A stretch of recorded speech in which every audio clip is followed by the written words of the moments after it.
Enfin, j'étais de retour après 2 années passées dans l'immensité sauvage des Rocheuses.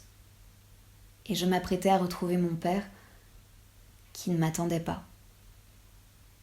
Elle ne m'avait pas manqué, cette route des 3 sœurs. Rien n'a bougé.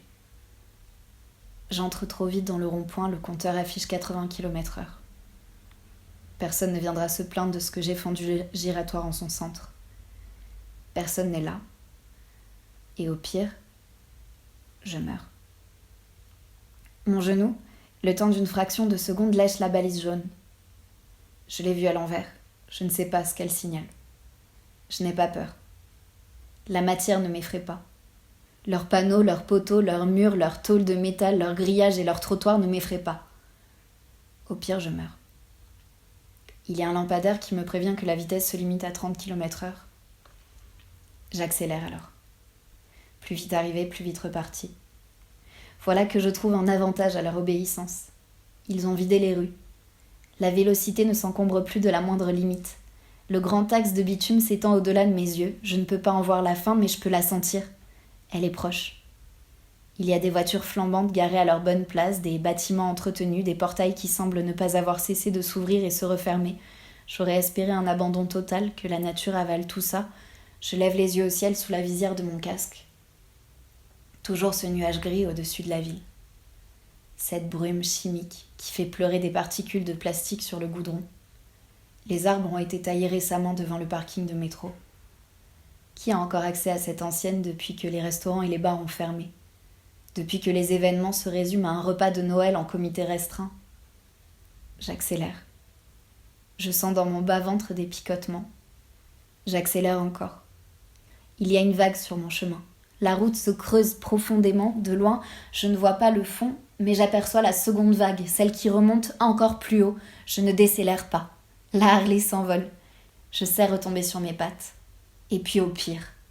Le frisson parcourt tout mon corps cette fois-ci, bouffée délirante de vie dans ce monde de mort. Le lac est enfin visible. Je caresse calmement le frein. Je croise les premiers êtres vivants depuis que je suis entrée dans la ville. Ils marchent au bord de l'eau trouble. Un père et sa fille, je crois. Pas plus de 6 ans. Elle porte un masque. Je me gare devant le restaurant du lac, dans le sens du départ.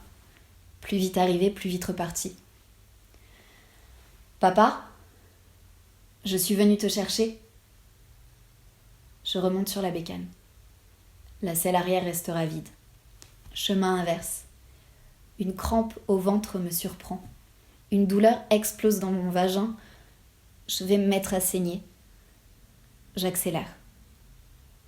Je sais qu'il n'est pas sorti du restaurant fermé pour me regarder partir. Je sais qu'il ne regarde pas non plus à travers la baie vitrée. Il ne s'est pas levé de son fauteuil, il est resté là. Mais le moteur qui hurle, il ne peut pas y échapper.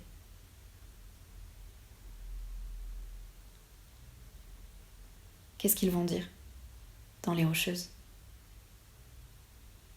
Qu'est-ce que je vais me dire à moi-même ? Si je n'ai pas abandonné mon père et fui, c'est lui qui a préféré ce lac pollué, son restaurant fermé et ses enfants masqués. Le panneau blanc barre le nom noir de la ville d'un trait épais et rouge. J'accélère.